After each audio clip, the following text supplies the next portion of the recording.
Good evening, thank you for stopping by on my Facebook and YouTube page to view this video update from this evening's meeting. It is Wednesday the 15th of October. It is 11:30 this evening. I'm not complaining. It's better that I do these videos now, otherwise I forget, and my last video from September has been done now. So thank you for watching this. If you're watching this at 11 o'clock, that's dedication.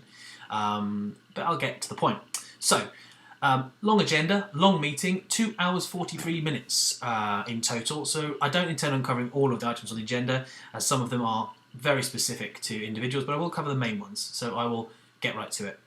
First item on the agenda was some reserved matters for the development in Durrington, extension of Fullbeck Way.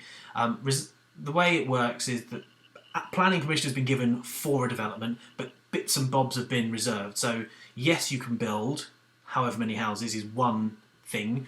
Then it's right, you've got to submit separate applications for drainage, for roads, separate applications for individual parcels of land. This was a roads and drainage application. Seemed relatively uncontroversial. There were 55 objections received. However, nobody spoke against the application, and despite the public gallery being relatively full, it was completely silent. Very, very strange, in my opinion, to have that many people who clearly care enough to turn out on a very wet Wednesday in October, but nobody spoke. Don't know why, but maybe people thought it'd be more controversial than it was. It was relatively uncontroversial. Traffic management and parking were the main issues that came up, and as well as some drainage. Because of where it is and how the drainage works, there's going to be a pond and going to be some swales, I think is what they call them, which are these sort of dips. You may see them on other developments full of water and think, oh look, it's terrible, it's flooded. But actually that's what they're there for. They're designed to be like a sort of bunker almost, that you'd barely even notice was a flood measure, but it holds the water. And yes, sometimes they will fill, but that's what they're meant to do. It's not flooding, it's actually what they're there to do. The lake is there to flood, to fill rather, not flood. And there was some discussion about safety around that and it being fenced off, which will be done. The main concern, I think, from that was our old friend parking. Parking gets raised over and over and over and over again in planning issues because there simply isn't enough of it. And there was some concern that the main road, that's a bus route and that has some properties facing it, didn't have parking restrictions on it. Now members thought, and I half agreed, that something needed to be done in terms of making sure that road's not overparked. My thoughts were that it should be referred to the experts and a balance found between is there enough space for families moving in versus making it double yellow and not having any parking.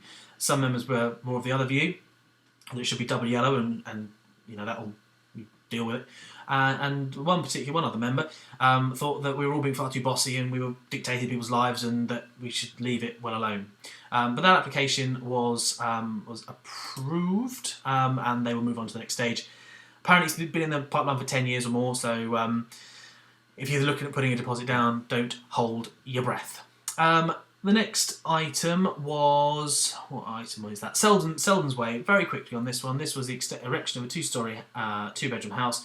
This was deferred. Again, on parking grounds, kind of. Initially, when the application, I think it's been made 2 or 3 times, it's been turned down because West Sussex County Council said you need off-street parking. The site's not big enough to have a house and cars, so it's failed on numerous occasions. Policy's changed, and you don't need off-street parking now. And so the applicant has resubmitted. But the committee, and I disagreed, thought that it was best to defer it and ask the applicant if they would consider making the site bigger so that there could still be some parking. I think the applicant is likely to say no, although they're free to say yes. And I believe it will come back to the next committee meeting for discussion. It does have neighbours who are objecting, who are nearby, but I know Stone Lane and Selden's Way relatively well. The distance between the proposed property and the existing property was relatively big, and I could see nothing particularly wrong with it as an application, and I was disappointed that it was deferred. I think we need to be very careful that we don't just defer everything because we're not too sure about parking. There's not enough parking in the whole of the southeast, or the whole of the south. It is unreasonable to expect to park outside your house. I don't park directly outside my house. You have to walk sometimes. But I think it's better to have accommodation for hard-working people and houses that people can live in, even if it means you have to walk 100 metres or so to your car. I think to block planning applications on the grounds that we might have to walk a few hundred metres is not on really, and I think we need to get our priorities straight. So that was deferred, and we'll see that one again. The next item was Starbucks. This was 4 applications to first of all change a shop. I think it's a pound shop at the moment, or it's a clothes shop next to, it used to be the bookstore, Methvins, and before that it was, don't know what it was before that, going back a bit. First of all was change of use, then it was seating outside, then it was illuminated signage, and one other thing that escapes me. I was the only person on that committee who spoke against it, against the application. And I'll tell you the reasons why. I am pro-business, absolutely pro-business. Worthing needs lots of thriving businesses. But I felt the committee was slightly, I don't know what the word was, sort of overtaken by, woohoo, it's Starbucks. That's great, but what about our independent traders? What about the small independent coffee houses that are very, very nearby? I felt that the committee was being a little bit we know bestie. Now, yes, you put your X in your box every 4 years and you elect idiots like me to do this job, and you trust that we're going to do right by you. But also, we consult, and I consulted informally with people, and I could not find a single person who was in favour of Starbucks coming to the town centre. Yes, it's nice to have a big brand, but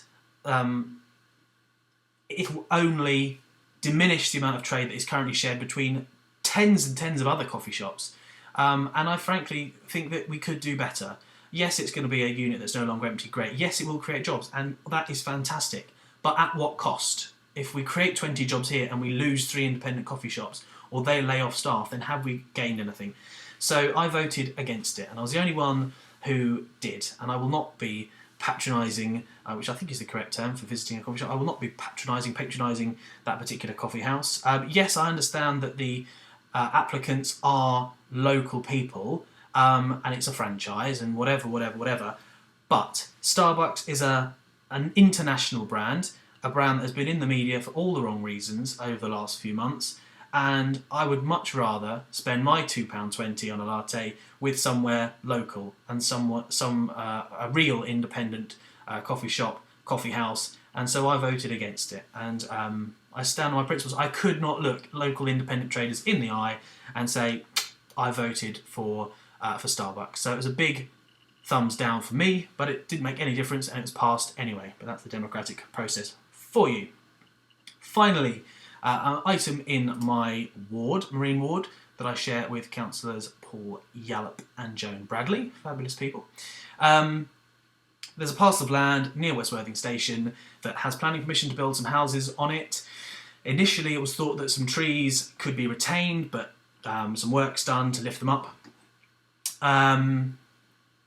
It turns out once they've started building that that's not the case, and they can't actually do that, and so they need to do some work to the trees. Now, I kind of feel that if trees have a tree preservation order, that should stand. I was advised at the meeting that planning trumps TPOs, tree preservation orders, and so kind of it was a bit of a dead goose, really. The application was approved. I abstained on that vote on the basis that it didn't make sense to me to take down a tree that was protected, but it, again, didn't make any difference. The committee disagreed. That is it. That is the majority of the worst of other applications on there, but I don't think they need further discussion. I will post a link to the agenda. Thank you for watching this video this evening. It's now 20 to midnight. I think it's time for bed.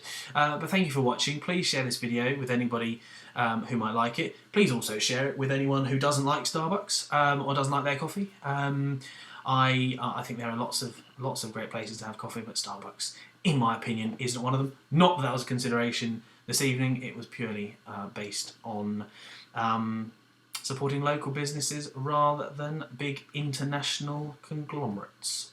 There we are. Anyway, thank you for watching. Have a fantastic rest of your evening, and I apologise if this video is new to my voice is not matching up with my face.